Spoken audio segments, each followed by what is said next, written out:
Hello students, आज हम लोग क्लास 8th मैथ में चैप्टर 13 डिस्कस करेंगे जिसका नाम है डायरेक्ट एंड इनवर्स प्रोपोर्शन। यहाँ पे दो चीजें हैं या दो क्या तीन चीजें हैं, एक डायरेक्ट है, एक इनवर्स है, तीसरा प्रोपोर्शन है। प्रोपोर्शन का मतलब कोई रिलेशन है, उन लोगों में कोई रिलेशन। जैसे हम लोग क्या है, ए इज प्रपोज, ठीक है, ए इज टू बी, ठीक है, proposed C is to D. इस तरह का क्या मतलब, इसका क्या मतलब हुआ, यहाँ A B equal to C and D, that is the meaning, sorry this is D, ऐसा हो जाता है। तो अब ये डायरेक्ट प्रोपोर्शन और इनडायरेक्ट प्रोपोर्शन क्या क्या मतलब होता है। अगर इसको इस तरह ना लेके, अगर हम इस तरह लें ए इक्वल टू बी, इसका क्या मतलब हुआ। अगर इसमें हम या इसको ऐसे ले लें 1, या कह सकते हैं हम कुछ ऐसा कर लें, यहां कोई एक कांस्टेंट वैल्यू, इनका रेशियो सपोज करिए। अब इसको और अच्छे समझ लो, जैसे 2/3, ठीक है। फिर क्या कर सकते हैं 4/6, क्या कर सकते हैं 8/12। ये सारी चीजें क्या है, इक्वालिटी है, तीनों इक्वल है। तो अगर इसको हम ये ले लें 2/3 इज मल्टीप्लाई बाय, ठीक है, 2/3 वेयर कोई कांस्टेंट है, ठीक है, कोई कांस्टेंट है। और ये कांस्टेंट क्या हो, जैसे यहां इस केसेस में क्या 2 2, यहाँ ये कांस्टेंट क्या हो सकता है, यहाँ अगर कांस्टेंट 2/2 रख दें, ठीक है, कांस्टेंट फिर और भी रख दें 4/4 रख दें, तो इसकी वैल्यू हमेशा सेम आएगी। तो यही सारी जो ये मैथमेटिक्स में ये रेशियो का जो ये खूबी है, इसी खूबी का हमको यूज करके मैथमेटिक्स में कई रिलेशन बनाए जाते हैं, कई रिलेशन स्टैब्लिश किया जाते हैं। और या कभी कभी देखा जाता है कि अगर कोई रिलेशंस नहीं है, उन रिलेशनों का अगर ये रिलेशन दिया है तो उनका यूज करके कोई दूसरी वैल्यू निकाली जाती है, ठीक है। ये सारी चीजें हैं। तो इस जनरल प्रॉपर्टी का, इस प्रॉपर्टी का यूज करके कई एप्लीकेशंस होते हैं और इसी सारी चीजों को हम लोग यहाँ देखने वाले। यहाँ पे कभी कभी क्या है, चीजें डायरेक्टली रिलेटेड है। अगर एक बढ़ा देंगे, कोई एक बढ़ा रहे हैं तो दूसरा भी बढ़ जाएगा, ठीक है। अगर आपको चाय बनाना है, चाय में अगर क्वांटिटी ज्यादा करना है तो चीनी और चाय ज्यादा मिलाना पड़ेगा, ठीक है। उसी तरह एक दूसरा उल्टा होता है, उल्टा होता है। अगर आपकी कोई डिस्टेंस है, ठीक है, और उसको आपको तय करना है, ठीक है, डिस्टेंस तय करना है, तो यहाँ पे डिस्टेंस तय करने में क्या, यहां से यहां तक जाने में आपको क्या करना है, आपको चलना पड़ेगा। चलना मतलब उसमें आपकी स्पीड क्या है, आप कितनी देर चलते हैं और टाइम कितना ले रहे हैं, ये दोनों चीजें हैं। और ये दोनों में क्या है, इन दोनों में क्या है, अगर स्पीड बढ़ा देंगे आप जल्दी पहुंच जाएंगे। इसका मतलब स्पीड इंक्रीज कर देंगे तो इसका क्या मतलब, आप जल्दी पहुंचेंगे। इसका यह मतलब हुआ कि टाइम कम लगेगा। इसमें क्या है, एक बढ़ रहा है दूसरा घट रहा है। अगर स्पीड बढ़ रही है तो टाइम घट रही है, तो इसका मतलब इसको क्या है, इनवर्स प्रोपोर्शन कहते हैं, ठीक है। क्योंकि यहां पे डिस्टेंस आपको वही तय करना है, जो आपकी जो डिस्टेंस है वो बदलने वाली नहीं है। आप ज्यादा तेज चलेंगे तो जल्दी पहुंच जाएंगे, लाइक दैट। तो इस रिलेशंस को इनवर्स प्रोपोर्शन कहते हैं। इन्हीं सब का यूज करना है, आगे देखते हैं क्या है। सबसे पहले हम लोग डायरेक्ट प्रोपोर्शन की प्रॉपर्टी देखते हैं। Two quantities x and y are said to be direct proportional if they increase decrease together in a such manner that ratio of their correspondence value remain same. यहां पे यह कहने का मतलब है कि x और y ऐसे प्रोपोर्शन के मतलब x/y, इसमें क्या है, x की वैल्यू और y की वैल्यू ऐसी बढ़ाई जाए कि इनका रेशियो हमेशा सेम आए, दैट इज कांस्टेंट, एक फिक्स वैल्यू है। यहां देख लीजिए जैसे 2/3 है, ठीक है। तो यहां पे ये क्या है, ये x है और ये आपका y है, ठीक है। This is your x and this is y, ठीक है। सपोज करिए ये इक्वल टू k है।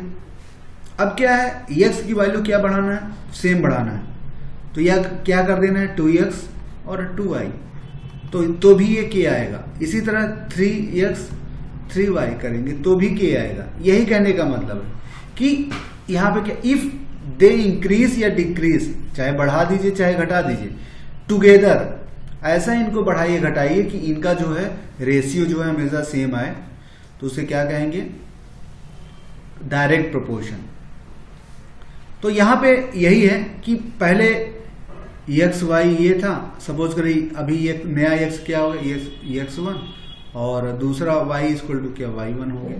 तो इसका क्या मतलब हुआ अब यहाँ पे, सो x1 और y1 ये भी इक्वल टू के होना चाहिए। इसी तरह अगर कोई दूसरी वैल्यू हो जाए, ठीक है, कोई x की वैल्यू दूसरी x2 ले लें, y की वैल्यू कोई y2 ले लें, तो इनका रेशियो अगर ले लें x2 और y2, तो ये भी इक्वल टू के आना चाहिए। इसका क्या मतलब हुआ, यहाँ पे x और y इक्वल टू के है, तो नए सिचुएशन में x1 y1 इक्वल टू भी के होना चाहिए। फिर नेक्स्ट सिचुएशन में क्या है, x2 और y2 ये भी के होना चाहिए। मतलब इन तीनों कंडीशन में तब ये क्या कहेंगे, these are the in direct proportion. इसका यूज करके हम वैल्यू कभी कभी निकाल लेते हैं, इनका यूज करके वैल्यू निकाला जाता है,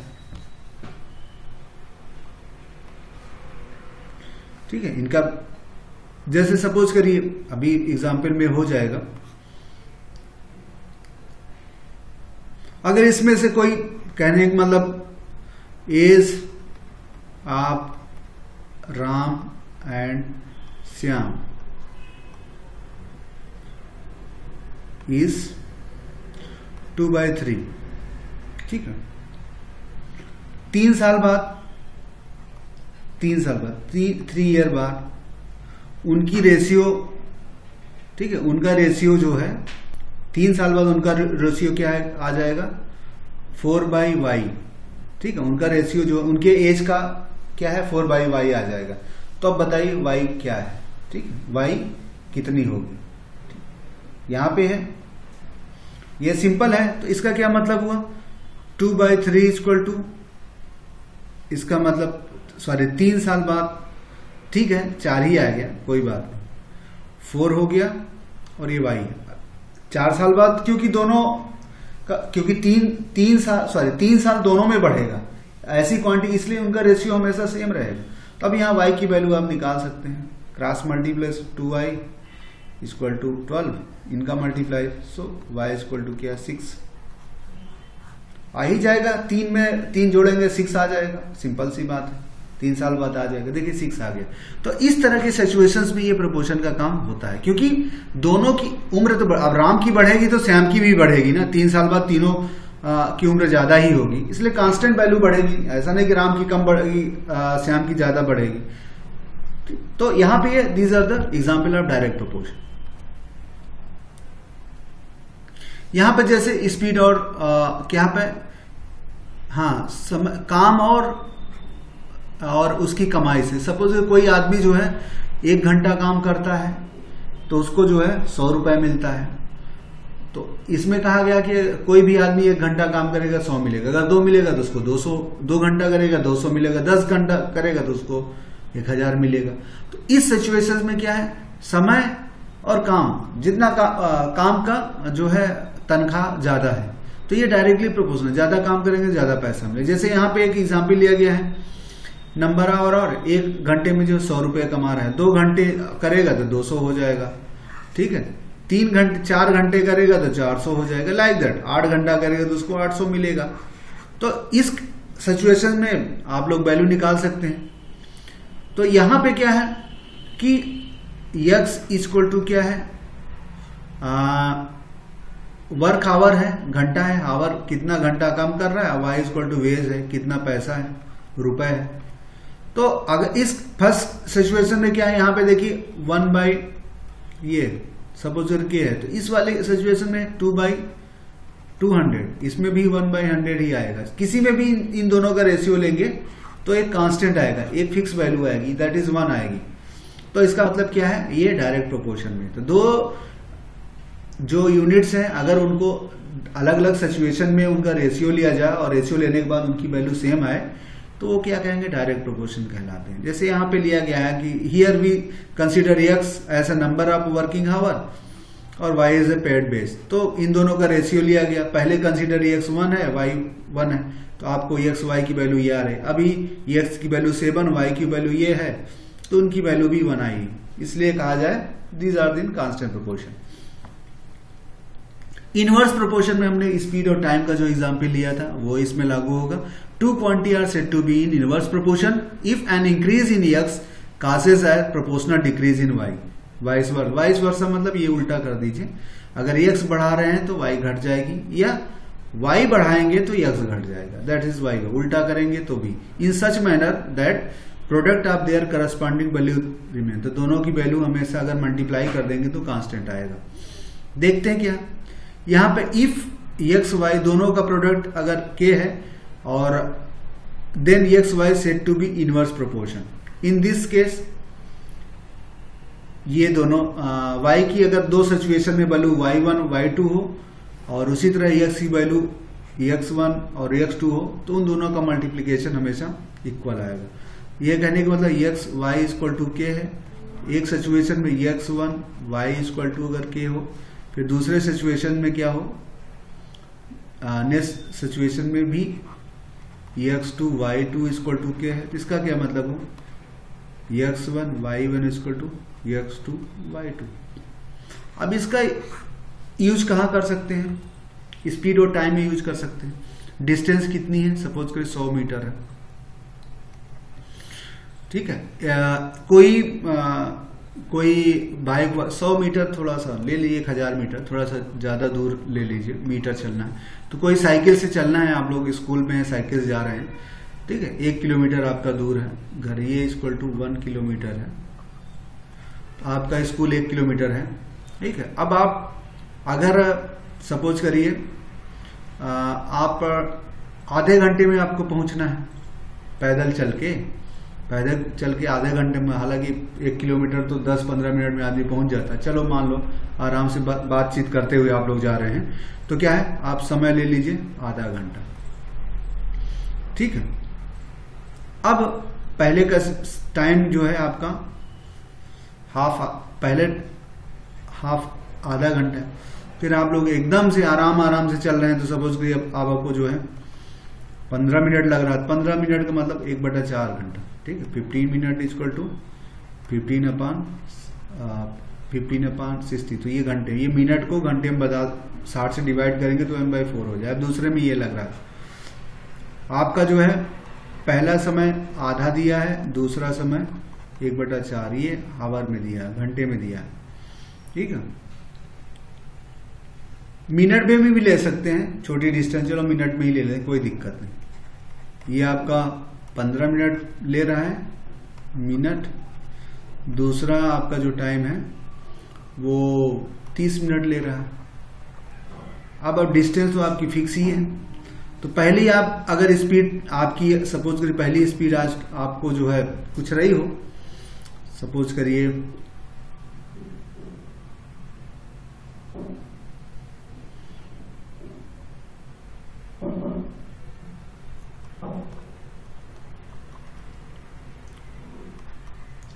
ठीक है, ये फार्मूला से थोड़ा सा मैं निकाल रहा हूं ये। अच्छा 15 आपका जो है थोड़ा सा डिजिटल अलग अलग लेगा, थोड़ा सा होल नंबर में लेते हैं।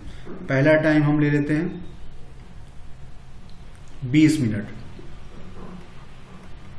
दूसरा टाइम ले लेते हैं हम 30 मिनट, ठीक है। 30 क्या 25 लेते हैं, 25 मिनट, ठीक है। आराम से चलेंगे तो 25 मिनट में आप स्कूल पहुंच रहे हैं।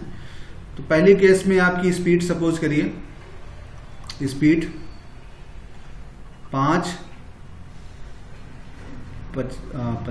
50 मीटर पर मिनट है, तो दूसरे कितनी स्पीड से चलेंगे कि आप 25 मिनट में पहुंचे, आप कितना धीरे चलेंगे, ये कुछ सिचुएशंस है। ऐसे 3 क्वांटिटी है यहाँ पे x1 आपका जो है दिया है स्पीड, x1 स्पीड दिया है 50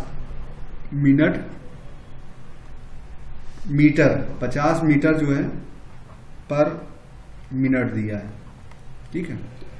और दूसरा आपको स्पीड पता नहीं। पहला टाइम आपको दिया है 20 मिनट, दूसरा टाइम दिया है 25 मिनट। तो इस प्रॉपर्टी का यूज कर यहाँ पे x1 ये है तो ये y का काम कर देगा, y1 y2। तो ये क्योंकि स्पीड और टाइम जो है इनवर्स प्रोपोर्शन में है, इस केसेस में आपको ये फार्मूला लगेगा x1 y1 x2 y2। ठीक है, इसको और मैं गहराई में समझा दूंगा। तो अगर इसको यूज करेंगे तो क्या है, यहाँ पे 50, x1 50 है और y1 कितना है 20, और यहाँ x2 क्या है हमको नहीं पता, y2 क्या है 25। तो इसको सॉल्व करेंगे तो ये यहाँ पे है, इसको x2 को अगर हम फ्री करेंगे तो 50 25 25 तो ना 50 दैट इज 40 मिनट अब इसको लगेगा। ठीक है, इसको 40 मिनट लगेगा इतना कवर करने में, 1 किलोमीटर जाने में, अगर उसकी स्पीड कम हो जाती उसकी स्पीड कम हो जाती है तो नहीं यहाँ पे स्पीड 40 मीटर पर सेकेंड पर मिनट लगेगा। यहाँ पे अब उसको अपनी स्पीड स्लो करना है क्योंकि उसको ज्यादा समय लगाना है। ठीक है, कोई बहानाबाजी करना है तो उसको ज्यादा समय लगाना है, दोस्त मिल जाएंगे तो उसको समय लग जाएगा। इस चीज को और थोड़ा समझ लीजिए। देखिए हमको हमारे पास एक फार्मूला होता है, speed equal to physics, speed equal to distance upon time.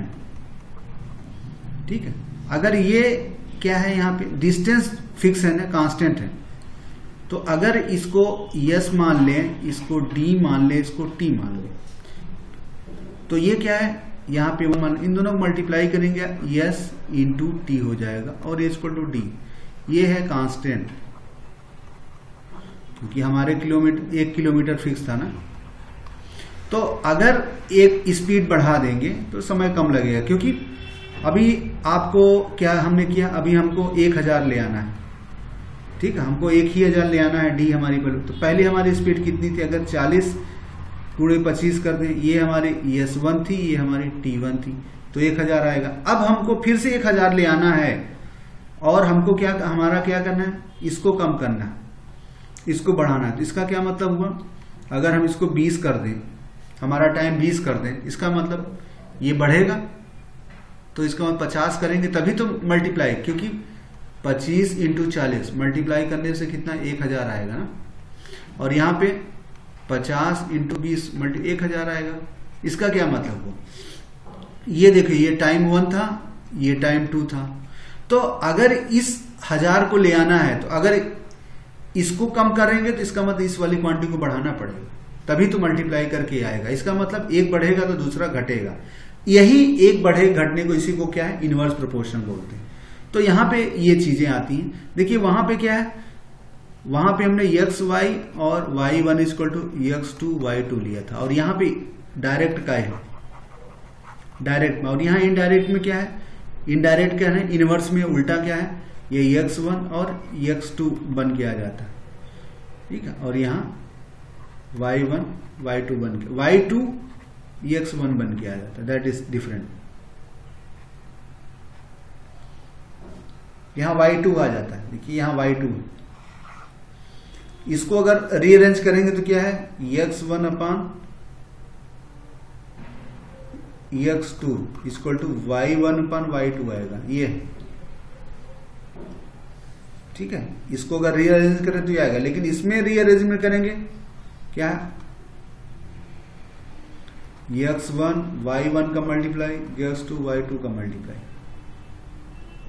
x2 y2 का मल्टीप्लाई। तो इस सिचुएशन में x अपान ये आएगा और यहाँ y2 y1 उल्टा आएगा, ये 1 2 है तो यहाँ 2 1 आ जाएगा, ये मतलब है। सो इसी को इनडायरेक्ट इनवर्स प्रोपोर्शन कहते हैं, और ये स्पीड और टाइम का एग्जाम्पल है। जैसे यहाँ पे स्पीड टाइम का एक एग्जाम्पल लिया गया है, रिलेशन फॉर 5 ट्रेनों का रिलेशन है, एक ही डिस्टेंस ट्रेवल करना है, कांस्टेंट डिस्टेंस।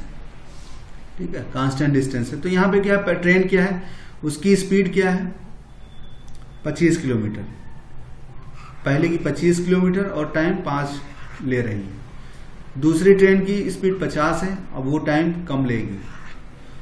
फिर और स्पीड बढ़ गई, देखिए टाइम और कम हो रहा है। 100 की स्पीड आ गई तो टाइम और भी कम होता जा रहा है, और 125 का स्पीड आ गई तो टाइम और कम हो जा रहा है। तो देखिए उल्टा चल रहा है। और इन दोनों का अगर हम रेशियो ले लेते हैं तो हमको क्या है 25/5 क्या आएगा 5। देखिए दूसरे का लेते हैं क्या है, इसमें दशमलव है तो ये कितना हो जाएगा 25, इसमें क्या है 20 आ रहा है। तो ये थोड़ा सा रेशियो कांस्टेंट नहीं आ रहा है, यहाँ पे मल्टीप्लीकेशन वाला ही वैल्यू का। अब देख मल्टीप्लीकेशन 25 × 5, ये मल्टीप्लाई करेंगे क्या है 125 आएगा पहले ट्रेंड के लिए। दूसरे ट्रेंड में क्या है 50 × 2.5 मल्टीप्लाई में 125 0 पॉइंट आएगा, ये भी आएगा। इसमें अगर इन दोनों का यहाँ पे क्या है, यहाँ पे क्या स्पीड 1 है, ये टाइम 1 है, या कह सकते हैं ये क्या है x1 है, ये y1 है, यहाँ x2 है, यहाँ y2 है, ठीक है, x3 है, y3, लाइक दैट। तो इन दोनों का तो हमारा इनवर्स प्रोपोर्शन, इसका मतलब x1 × y1, तो x1 25 to 5 क्या आ रहा है 125। दूसरे केस में x2 y2 50 × 2.5 ये भी आएगा, इतना ही आएगा। और तीसरे केस में आपका 75 × 167, इसका मल्टीप्लाई करने से भी यही आएगा, ठीक है, x3 y3, लाइक दैट। तो ये सारे सिचुएशंस क्या हैं इनवर्स प्रोपोर्शन, वहां रेशियो, यहां multiplication. So in this way ये चैप्टर छोटा था, और एग्जाम्पल करेंगे तो चीजें क्लियर होंगी। अब यही है 2 quantities x and y set to proportion, हमने समझाया ही है। सो वही सारी चीजें हैं, फिर से वही है। So thank you.